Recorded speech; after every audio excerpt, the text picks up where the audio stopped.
So, good morning, good afternoon, and good evening. My name is Rich Clark. I've been a hypnotherapist for the last 8 years, going into 9 years, and then I've been a holistic therapist for 15 years. So, every week I talk about Throwback Thursday, my favourite films, my favourite TV shows, or music albums. So, I'm going to talk about my favourite films, and I'm doing about Christopher Nolan films.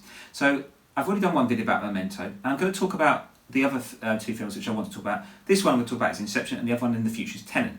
So, Inception. Probably this is kind of and apart from Tenet I've seen in the cinema, Inception was the last main film I watched at the cinema. For some reason, with Christopher Nolan films, I think as good as they are on a home screen or good cinema system, I think their films are absolutely ideal for the cinema. It's the thing what encouraged me to go to cinema. I have watched other Nolan films. I didn't want to watch Dunkirk because I didn't like army films, so that's the only reason I didn't watch it. But Inception is a 2010 science fiction heist film. It's written by Christopher Nolan, who also produced it with Emma Thomas, his wife. The film stars Leonardo DiCaprio as a professional thief who steals information by infiltrating the subconscious of his targets. Now, the subconscious in hypnosis is the deep memories which you have to pull out while in hypnosis. So actually, most people don't talk from their subconscious, they talk from their conscious, their main conscious, right? So anyway, Leonardo DiCaprio, he's offered a chance to have his criminal history erased as a payment for the implantation of another person's idea into a target subconscious. When we're asleep, our mind can do almost anything. Such as? Well, imagine you're designing a building, right? You consciously create each aspect. But sometimes it feels like it's almost creating itself, if you know what I mean. Yeah, like I'm discovering it. Genuine inspiration, right? Now, in a dream, our mind continuously does this. We create and perceive our world simultaneously, and our mind does this so well that we don't even know what's happening. That allows us to get right in the middle of that process. How? By taking over the creating part. Now, this is where I need you. You create the world of the dream. We bring the subject into that dream, and they fill it with their subconscious. How could I ever acquire enough detail to make them think that it's reality? Well, dreams, they feel real while we're in them, right? It's only when we wake up that we realize something was actually strange.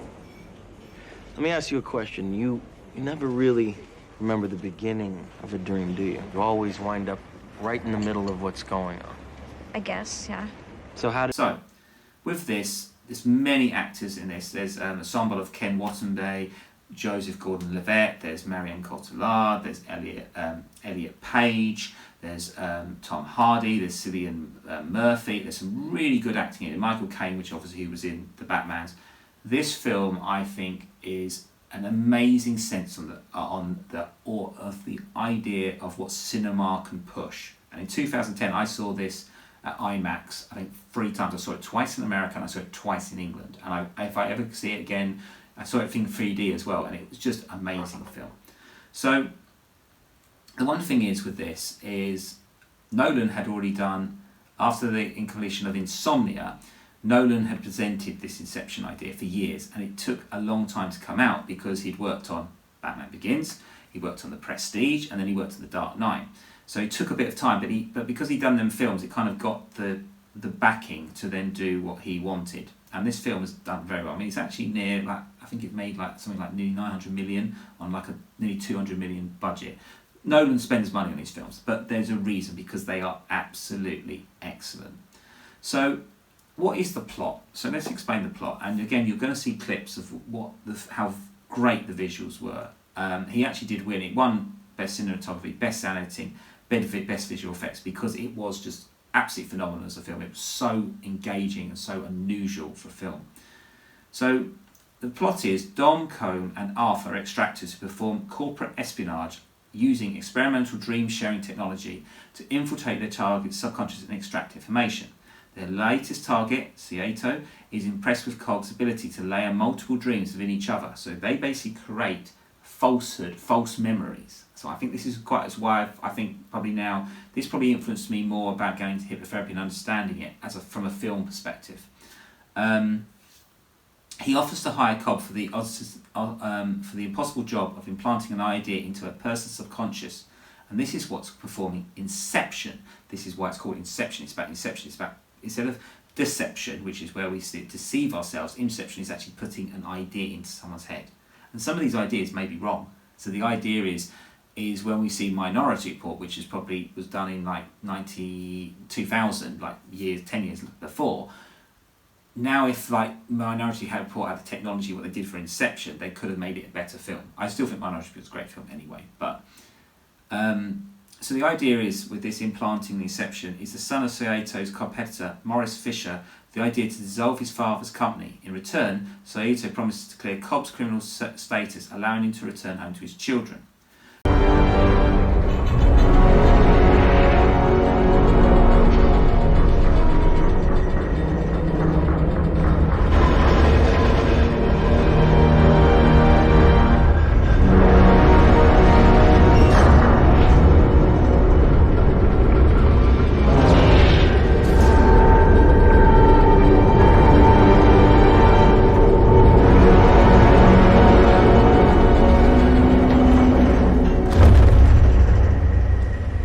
Something, isn't it? Yes, it is.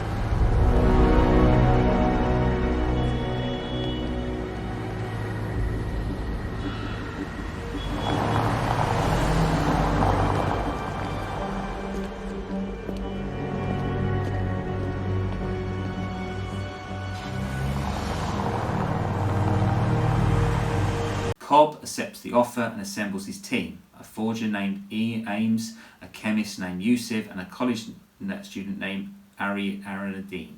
Aranadine is tasked with designing the dream architecture, something Cobb himself cannot do for fear of being sabotaged by his mind's projection of his late wife, Mal. But Fisher dies, and the team sedates Robert Fisher into a 3-layer shared dream on the airplane to America brought by Saito. Time on each layer runs slower than the layer above, with one member staying behind on each to perform a music-synchronized kick. The kick is to awaken the dreamers on all 3 levels simultaneously. Now, a kick we would also use as the idea is when we are working in hypnosis, we have a safe space, but also a kick sometimes is if someone gets into a situation they don't like, you have to kind of kick them out. You can pull them out, because sometimes some things can be very horrific for some people to actually cope with, and sometimes you have to then prepare them, put them back in a safe space, and then prepare them to go back to that memory. We do have that in hypnosis. So these ideas are quite interesting. Again, very much clearly Nolan had studied or spoke to psychologists about this stuff to come up with this.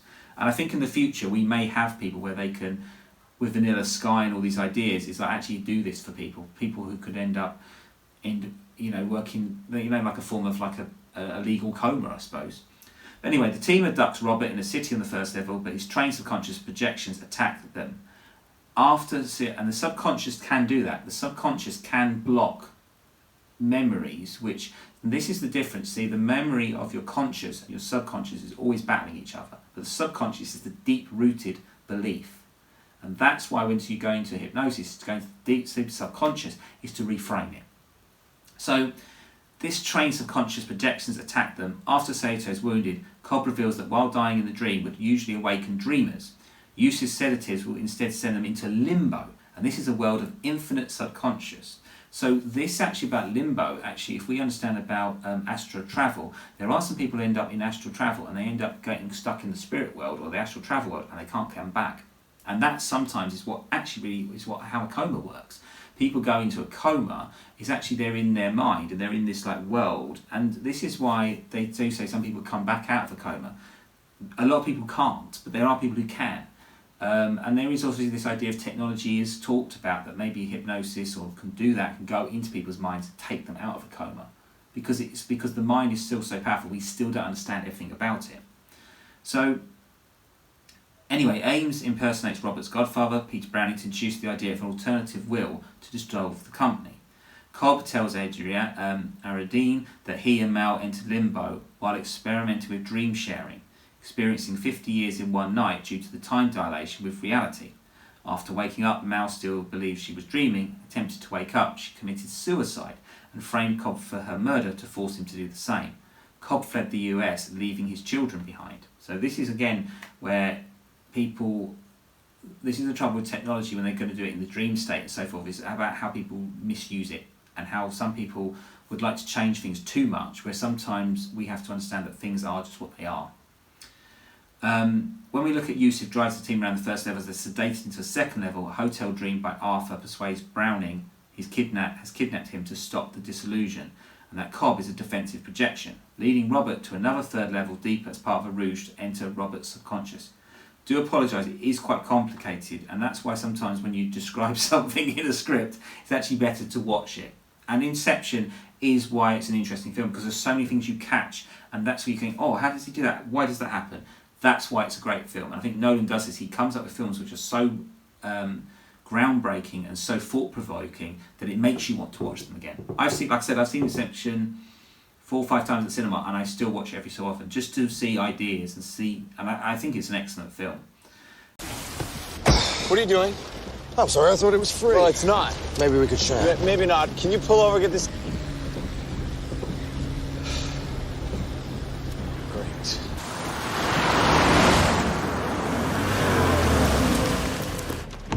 Come on.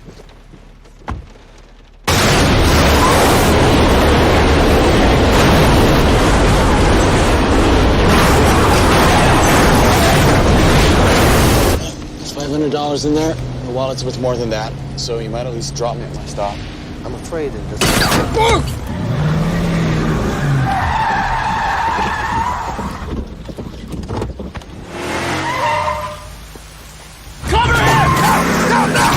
What's going on? This wasn't in the design. Cobb? In the third level, the team infiltrates an alpine fortress with a projection of Morris inside, where the Inception itself can be performed. However, Yusuf performs his kick too soon by driving off a bridge, forcing Arthur and Ames to improvise a new set of kicks synchronised with them hitting the water by rigging an elevator and the fortress, respectively, with explosives.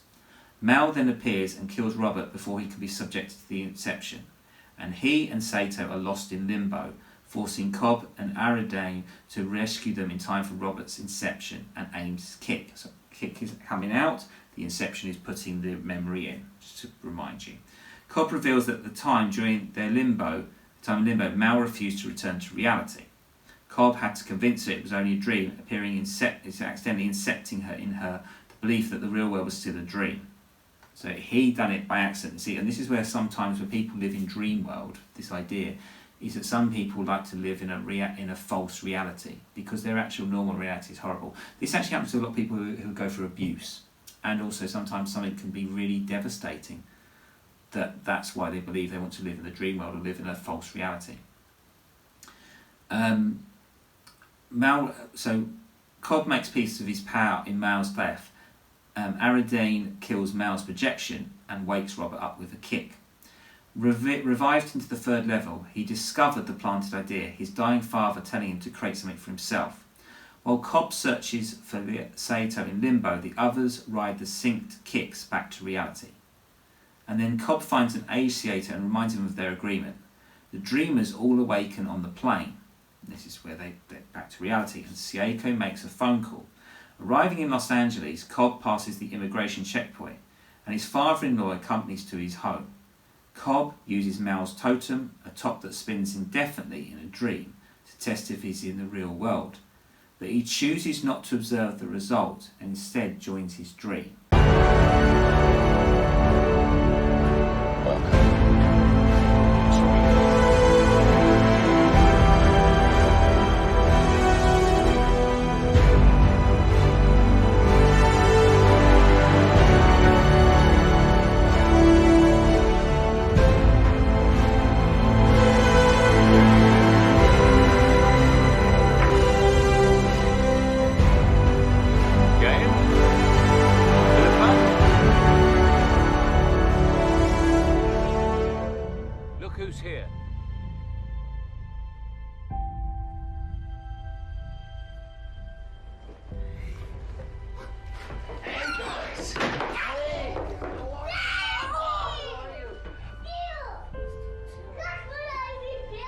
So in the top, this totem, it spins indefinitely in the dream.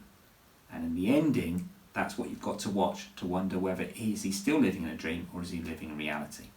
And this, I think, is very important about this because in popular culture, the idea of the Inception idea is about how we want to live a reality. People live false realities. They live in denial. And I think this film is a very important part of that. And the one thing I'd actually like to give a very big shout out to is Wally Feister was he is the cinematographer of this, and he actually created a film called Transcendence. I will talk about that another time because I feel Transcendence was great, the idea of that actually you transcend your physical body into a digital computer. And I think this actually might happen in the future, that, you know, we talk about AI, but actually maybe humans, before when they die, instead of dying, their actual spirit can go transformed into an android or a computer or a program or connected to an AI. I do believe this will actually happen in the future. But yes, I think Wally Feister makes this film amazing, and I think that's one of the things Nolan said, is that the film deals with levels of reality and perceptions of reality, which is something I'm very interested in. In an action film set in a contemporary world, but with a slight science fiction bent to it, and it's very much an ensemble film, structured somewhat as a heist movie, and it's action that spans the globe. And I think that's why I think he took so long to then do Tenet, because Tenet then actually bends reality even more. So Inception, as you'll see all the clips and everything, I think it's an excellent film. I think it really works on the idea of the ability to access somebody's unconscious mind and how it could be used or abused. And I think that's also something about hypnotherapists as well. We have to always not abuse the person we're working with. And I'm not meaning like physical, but actually mentally as well, because it's a very powerful tool. You can put things into people's minds which actually they don't need, or actually doesn't help them. And that's why a lot of hypnotherapists have got to be very careful, because they can create false memories by their own submissions of issues they have. So, for example, if a therapist isn't dealt with their own issues and they then project it onto someone else, they can actually put that into someone's mind, and then they create a false allegation. It's very important that the respect and the responsibility a hypnotherapist has is paramount to the practice you do. And that's why I think you should never discuss what you do with clients. I think you should keep your clients absolutely confidential, and everything has to be done that way. And that's why I think it's hard for people to do recommendations, because some of the stuff people do, what the mind creates is probably more diverse and more surreal than a Salvador Dali painting. And Inception, I think, really was very interesting how they used that idea. And I kind of the idea of bending rules, bending reality is kind of, again, for the Matrix, is really the predecessor to all this. But I think it's an excellent film, very much time stretching, and I think it's just about really challenging your reality in films and how the mind works. So until next time, speak to you soon.